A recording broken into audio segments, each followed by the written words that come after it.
Bismillahirrahmanirrahim. Assalamualaikum warahmatullahi wabarakatuh. Perkenalkan, nama saya Salsabila Sofiana Fikti. Saya dari PBSI 6A NIM 2. Di sini saya akan mempresentasikan tentang psikolinguistik atau materi yang berkaitan dengan psikolinguistik. Yang pertama ada pengertian psikolinguistik. Psikolinguistik merupakan ilmu yang berasal dari dua ilmu. Maksudnya dari dua cabang ilmu tentunya, yaitu psikologi dan linguistik. Psikologi sendiri merupakan ilmu yang mempelajari perilaku manusia, sedangkan linguistik merupakan ilmu yang mengkaji tentang bahasa. Sehingga psikolinguistik merupakan ilmu yang menguraikan proses-proses psikologi yang terjadi apabila seorang menghasilkan kalimat dan memahami kalimat yang didengarnya saat berkomunikasi dan bagaimana kemampuan berbahasa itu diperoleh manusia. Itu menurut Simanjuntak dalam bukunya tahun 1987. Selanjutnya ada sejarah psikolinguistik. Pada sejarah psikolinguistik itu, psikolinguistik merupakan ilmu hibrida atau ilmu yang merupakan gabungan antara dua ilmu. Dua ilmu di sini sesuai yang tadi saya jelaskan pada pengertian psikolinguistik, yaitu ilmu psikologi dan linguistik. Benih ilmu ini sebenarnya mulai tampak pada permulaan abad 20, tatkala psikologi Jerman Wilhelm Natt menyatakan bahwa bahasa dapat dijelaskan dengan dasar prinsip-prinsip psikologis. Pada waktu itu telaah bahasa dengan dasar prinsip-prinsip psikologis. Pada waktu itu telaah bahasa mulai mengalami perubahan dari sifatnya yang estetik dan kultural menjadi ke suatu pendekatan yang ilmiah. Nah, pada sejarah psikolinguistik itu ada beberapa tahapan ya. Yang pertama ada tahap formatif. Tahap formatif itu sendiri merupakan tahap utama atau tahap di mana psikolinguistik itu pertama kali dipakai atau digunakan. Sedangkan yang kedua itu ada tahap linguistik. Setelah tahap formatif ada tahap linguistik, tahap di mana Skinner telah membuat psikolinguistik menjadi ilmu yang banyak diminati oleh orang untuk dikaji seperti itu. Hal ini juga semakin berkembang karena menurut pandangan Chomsky tentang universal bahasa, khususnya pernyataan mengapa anak dimanapun juga memperoleh bahasa mereka memakai strategi yang sama. Di sini pernah ada cerita bahwasanya pernah ada strategi yang menyatakan anak dilepaskan di salah satu hutan di Amazon seperti itu, dia menggunakan bahasa sesuai dengan lingkungannya dia, yaitu dia mengaum seperti serigala karena tidak ada manusia yang berbahasa atau melakukan komunikasi dengan dia seperti itu. Selanjutnya ada tahap kognitif. Tahap kognitif itu pada tahap ini psikolinguistik mulai mengarah pada peran kognisi dan landasan biologis manusia dalam memperoleh bahasa. Nah, tahap yang terakhir itu merupakan tahap teori psikolinguistik. Tahap teori psikolinguistik itu pada tahap ini psikolinguistik tidak lagi berdiri sebagai ilmu yang terpisah dari ilmu-ilmu lain, karena perolehan dan penggunaan bahasa manusia menyangkut banyak cabang ilmu pengetahuan yang lain. Di sini psikolinguistik tidak lagi berdiri atas psikologi dan linguistik, tetapi menyangkut ilmu-ilmu lain seperti neurologi, filsafat, primatologi, dan genetika. Selanjutnya ada objek psikolinguistik. Objek psikolinguistik itu secara umum merupakan objek kajian psikolinguistik, kajian dari psikologi dan kajian dari linguistik atau dari bahasa, linguistik yang berarti bahasa, dan kajian psikologi yang merupakan gejala jiwa yang tercermin dalam perilaku manusia. Tapi menurut hasil konversi di Morris, Belgia tahun 1080, objek kajian psikolinguistik itu ada banyak ya. Yang pertama, proses bahasa dalam komunikasi dan pikiran, akuisisi bahasa, pola tingkah laku berbahasa, asosiasi verbal dan persoalan makna, proses bahasa pada orang abnormal, persepsi ujaran, dan kognisi. Selanjutnya ada pendekatan psikolinguistik. Dalam psikolinguistik itu tentunya ada pendekatan yang dilakukan, yaitu ada dua, pendekatan psikologi dan pendekatan linguistik. Pendekatan psikologi itu merupakan pandangan bahasa sebagai proses berpikir, sedangkan pendekatan linguistik itu memandang bahwa bahasa mencerminkan intelijensi. Selanjutnya ada keterkaitan bahasa, berpikir, dan intelijensi. Hubungan antar kecerdasan dan kosakata merupakan hubungan yang terus-menerus. Semakin bertambah potensi seseorang dalam memahami kalimat yang berbeda, semakin jelas pula hubungan antar maknanya. Begitu pula sebaliknya. Nah, di sini mengapa ada keterkaitan bahasa, berpikir, dan intelijensi? Seseorang yang memiliki kecerdasan lebih seperti itu, atau bisa dikatakan cerdas, dia akan memilih bahasa yang lebih baik dalam bertutur kata atau dalam menyampaikan pendapat. Nah, sehingga di sini dapat dikatakan bahwasanya bahasa, berpikir, dan intelijensi memiliki keterkaitan seperti itu. Seseorang yang memiliki intelijensi tinggi atau kecerdasan tinggi, mereka akan berpikir terlebih dahulu sebelum bertutur kata atau mengungkapkan gagasan mereka menggunakan bahasa yang lebih baik. Selanjutnya ada bahasa dengan produk sintaksis. Nah, di sini agar dapat berbicara dengan baik, seseorang tahu bahwa bahasanya memiliki tata bahasa yang telah diinternalisasikan. Yang pertama ada mengacu pada keseluruhan pengetahuan bahasa seseorang, dan yang kedua tidak hanya menyangkut masalah tata kalimat ya, tetapi juga tentang fonologi dan semantik seperti itu. Selanjutnya ada intelijensi dengan produk sintaksis. Nah, menurut Taringan tahun 1984 menyampaikan bahwa sintaksis adalah salah satu cabang dari tata bahasa yang berbicara atau yang membicarakan struktur kalimat, klausa, dan frasa. Oleh Krida Laksana juga pada tahun 1982 menyatakan bahwa kalimat merupakan satuan bahasa yang secara relatif berdiri sendiri, mempunyai pola intonasi final, dan secara aktual dan potensial terdiri dari klausa, misalnya saya makan nasi, seperti itu. Sedang klausa adalah satuan bentuk linguistik yang terdiri atas subjek dan predikat atau S plus P. Lalu apa yang dimaksud frasa? Nah, frasa sendiri itu merupakan satuan tata bahasa yang tidak melampaui batas fungsi subjek atau predikat. Selanjutnya ada berpikir dan kecerdasan. Proses berpikir secara rasional tercermin dari tingkah yang terarah pada penyesuaian diri terhadap lingkungan dan pemecahan masalah yang timbul daripadanya. Jadi di sini proses berpikir seseorang dapat dilihat dari bagaimana cara menyelesaikan masalah yang ada di lingkungan, bagaimana cara seseorang menanggapi masalah yang ada di lingkungan. Terus ada juga kecerdasan, berpikir dan kecerdasan ya, ini tadi. Kecerdasan merupakan perwujudan dari daya atau potensi memahami sesuatu, seperti itu. Selanjutnya ada bahasa dan kalimat. Pada bahasa dan kalimat, di sini tentunya ada, jika ada bahasa dan kalimat, maka ada batasan tata bahasa. Tata bahasa adalah teori suatu bahasa. Unsur utama pada bahasa adalah kalimat. Kalimat yang dihasilkan harus diterima oleh pemakai bahasa. Tata bahasa harus general atau umum, seperti itu. Selanjutnya ada bahasa dan berpikir. Apakah ada hubungannya antara bahasa dan pikiran? Ya, tentunya ada ya. Seperti yang tadi saya jelaskan pada bagian awal, bahasa, kecerdasan, dan berpikir ya. Di sini sekarang kita akan mempelajari lebih lanjut tentang bahasa dan berpikir. Apakah ada hubungan antara bahasa dan pikiran? Jika ada, bagaimana hubungan di antara keduanya? Nah, untuk menjawab kedua pertanyaan tersebut, Chomsky dalam buku yang berjudul Language and Mind, bahasa memiliki kontribusi pada pikiran. Bahasa dipakai sebagai alat untuk mengungkapkan pikiran. Jadi dalam berbahasa kita dapat mengungkapkan pikiran atau maksud dari suatu hal yang ingin kita sampaikan, seperti itu. Selanjutnya ada pengertian dan fungsi bahasa.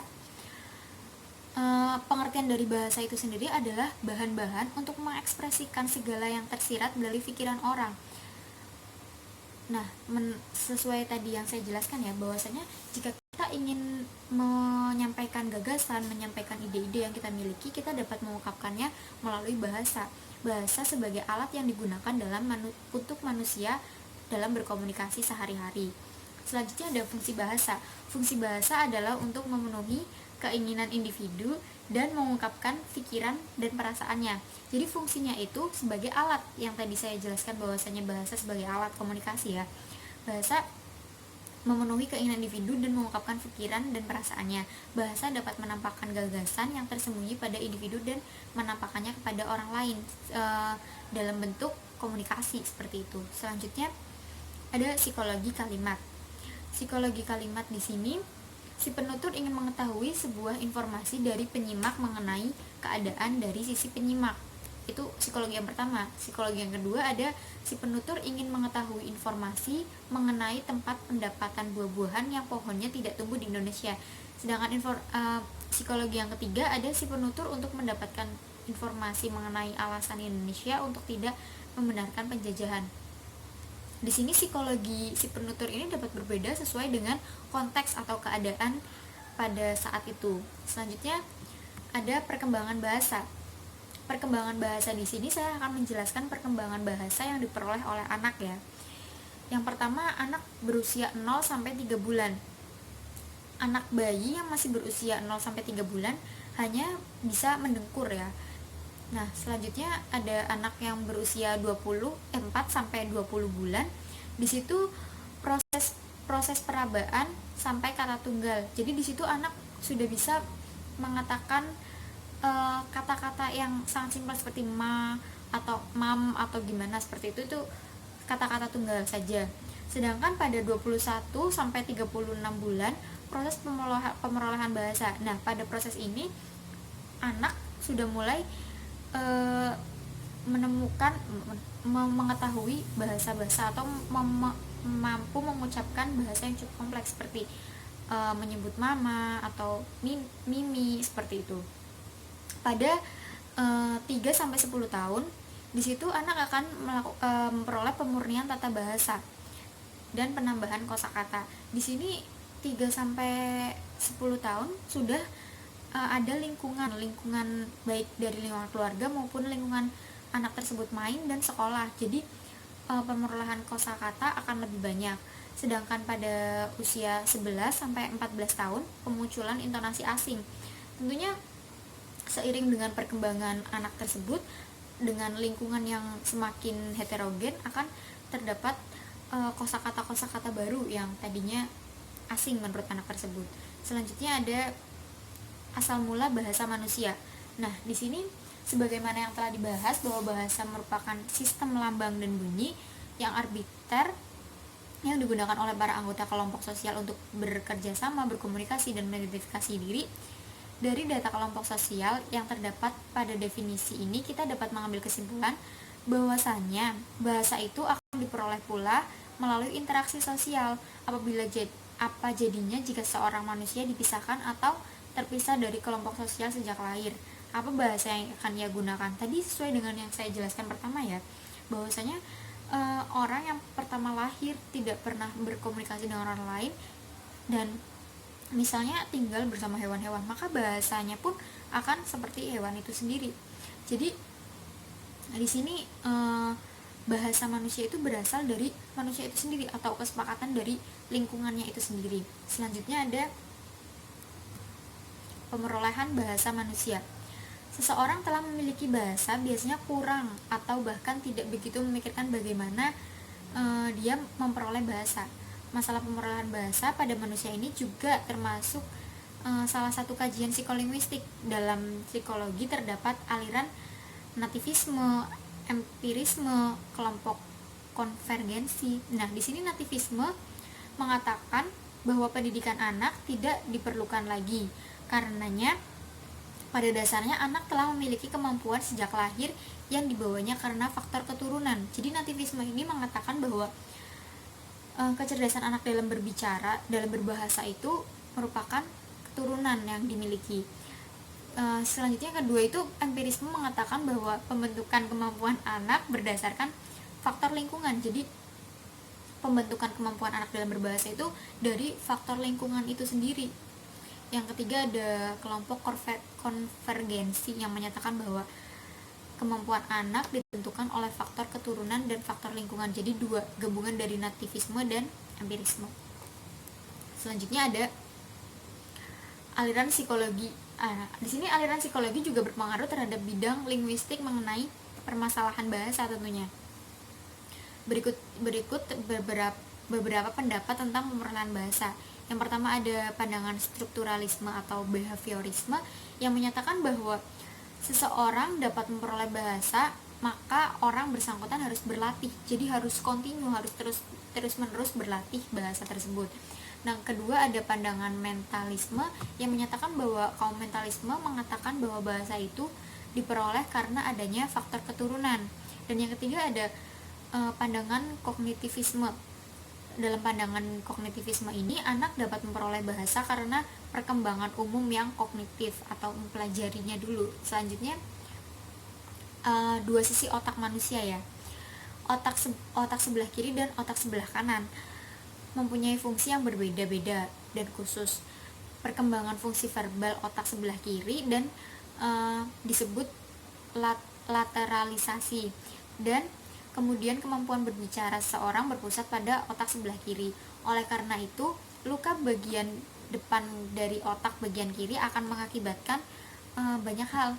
Artikulasi yang kurang terang, bunyi-bunyi ujar yang kurang baik lafalnya, kalimat-kalimat yang tidak gramatikal, ketidaklancaran dalam berbahasa. Jadi otak kiri manusia itu sangat berperan penting dalam bagaimana manusia dapat berbahasa dengan baik. Selanjutnya, sedangkan yang ditimbulkan dari kerusakan otak sebelah kanan, jika tadi kita telah membahas tentang bagian otak sebelah kiri, kita beralih ke otak sebelah kanan ya, adalah problem-problem ruang, mengenai ruang pada pola-pola serta kemampuan kognitif. Nah, di sini kalau otak sebelah kanan itu akan untuk mengenal pola-pola secara keseluruhan, pengenalan wajah orang dan ruang, kemampuan bahasa secara terbatas. Oke, selanjutnya ada hubungan bahasa dan logika. Jika tadi kita telah berbicara tentang bahasa dan berpikir, sekarang kita akan berbicara tentang hubungan bahasa dan logika. Bahasa bukan hanya berfungsi sebagai alat komunikasi, melainkan juga berfungsi sebagai alat berpikir bagi manusia dalam upaya memahami dunia luar yang lebih objektif maupun imajinatif. Oleh karenanya, bahasa selain fungsi komunikatif juga mempunyai fungsi emotif dan kognitif. Dalam kaitannya dengan fungsi kognitif, bahasa merupakan alat untuk berpikir. Kegiatan berpikir seseorang dibagi menjadi dua, yaitu berpikir tanpa menggunakan aturan dan berpikir dengan mempertimbangkan aturan. Selanjutnya ada bahasa bukan hanya berfungsi sebagai alat komunikasi ya, melainkan juga berfungsi sebagai alat berpikir tadi. Berpikir yang tanpa menggunakan aturan dan berpikir mempertimbangkan aturan. Aturan-aturan di sini merupakan kebanyakan aturan yang berkaitan dengan norma berbahasa itu sendiri ya. Selanjutnya, hubungan otak dengan kemampuan berbicara. Kemampuan berbicara atau berbahasa berpusat pada otak bagian kiri saja, seperti yang tadi saya jelaskan bahwasanya otak bagian kiri jika rusak atau mengalami gangguan, maka kemampuan berbahasa seseorang akan sangat terpengaruh dari kerusakan otak tersebut. Selanjutnya ada berpikir, intelijensi, dan penalaran. Di sini kita bahas pengertian berpikir dulu ya. Pengertian berpikir di sini merupakan adalah aktivitas pribadi yang bertujuan untuk memecahkan suatu masalah hingga menemukan hubungan-hubungan, menentukan sangkut pautnya. Sedangkan proses berpikir itu tahapan yang dilakukan ada the problem of felt difficulty. Itu seseorang akan melakukan kegiatan berpikir apabila orang tersebut ada suatu masalah atau sesuatu yang menyulitkan dirinya. Selanjutnya ada a statement of the problem. Di situ setelah seseorang mulai menyadari bahwa ada keruwetan tertentu yang terjadi pada dirinya, maka individu bersangkutan mulai mencoba menggali permasalahan. Jadi setelah ada keruwetan tertentu baru dia mau berpikir. Dan selanjutnya ada the development of the possible situation.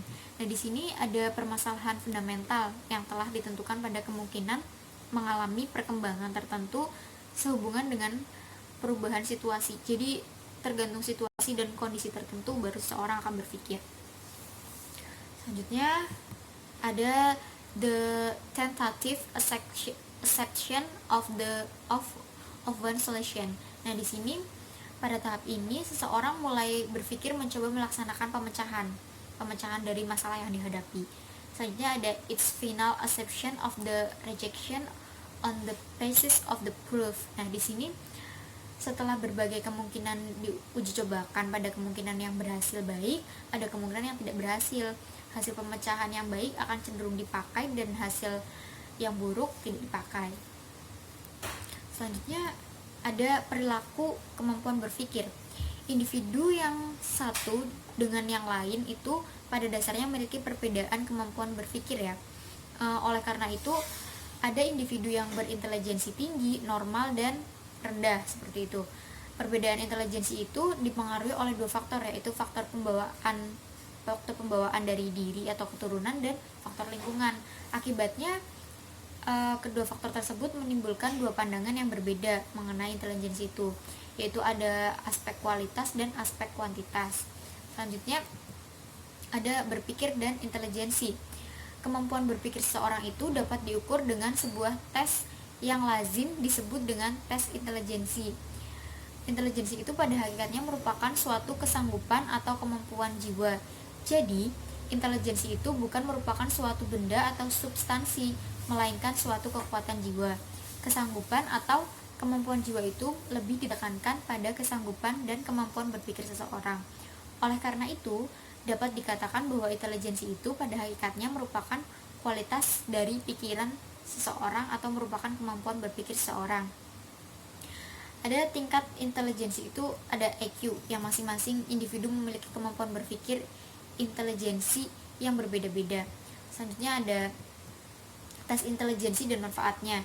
Perbedaan intelijensi masing-masing individu itu akhirnya menimbulkan permasalahan baru, yaitu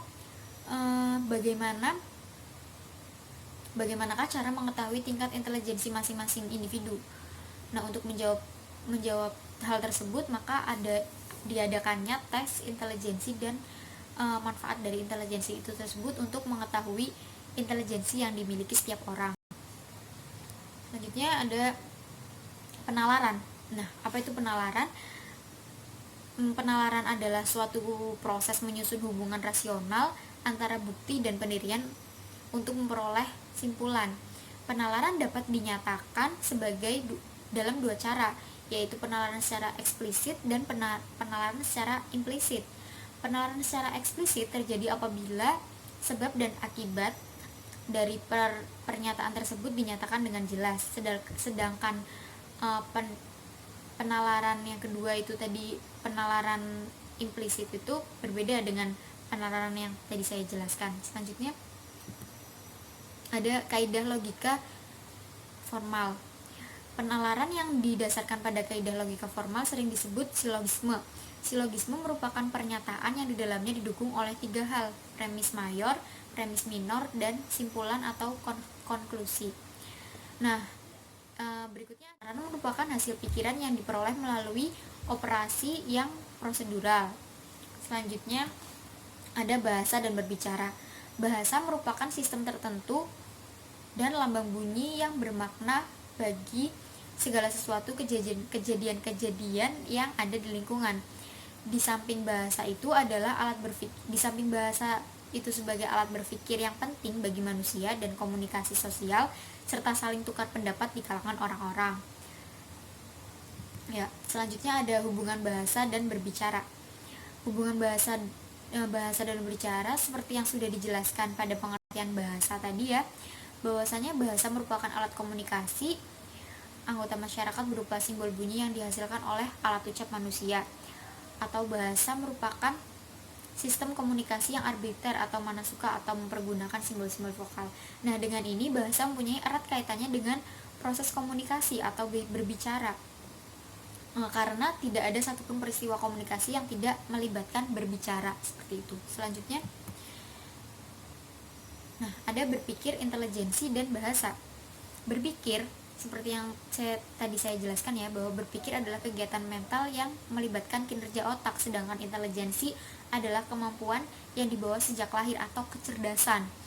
Nah, sedangkan bahasa merupakan komunikasi, alat yang digunakan untuk berkomunikasi dengan manusia lain. Nah, selanjutnya ada hubungan kemampuan berpikir dengan kemampuan berbicara argumentatif. Sering kita jumpai seorang yang berbicara dengan sangat teratur dan sistematis. Berbicara itu pada hakikatnya adalah berbahasa, sedangkan berbahasa itu hakikatnya adalah berpikir yang dilisankan. Oleh karena itu, seorang yang memiliki kemampuan berpikir dengan baik, maka diduga orang tersebut juga dapat berbahasa dengan baik atau berbicara dengan baik. Nah, selanjutnya ada akuisisi perkembangan bahasa. Akuisisi bahasa berarti pemerolehan bahasa itu sendiri, di mana seseorang akan mengalami perkembangan demi tahapnya, seperti perkembangan sikap, cara berpikir maupun berbahasa. Setiap perkembangan akan mengalami masa transisi, dan masa transisi itu akan selalu ada proses akuisisinya. Perkembangan anak dalam perolehan bahasa tidak dapat terlepas dari perkembangan fisiknya. Sebaliknya, jika ada seorang anak yang mengalami gangguan perkembangan fisik, maka dia akan mengalami gangguan dalam bahasa. Nah, faktor-faktor yang mempengaruhi perkembangan bahasa itu ada 5 ya.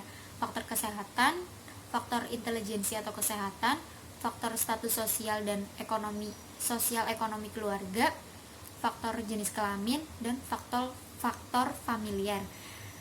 Faktor kesehatan itu sendiri juga berpengaruh dalam mempengaruhi perkembangan bahasa. Jika anak tersebut tidak sehat, tentunya dia akan sulit dalam belajar memperoleh kosakata yang baru. Yang kedua, faktor intelijensi. Jika seseorang kurang memiliki kecerdasan, kurang dari orang lain, maka dia akan lebih sulit memahami tentang bahasa baru yang baru ia dapatkan. Dan yang ketiga, faktor status ekonomi keluarga. Jika seorang memiliki status ekonomi dan keluarga yang kurang mampu, maka orang tersebut akan sulit berkembang dalam bahasa jika orang tersebut tidak mau bekerja keras. Dan faktor jenis kelamin, faktor familiar atau faktor keluarga. Selanjutnya,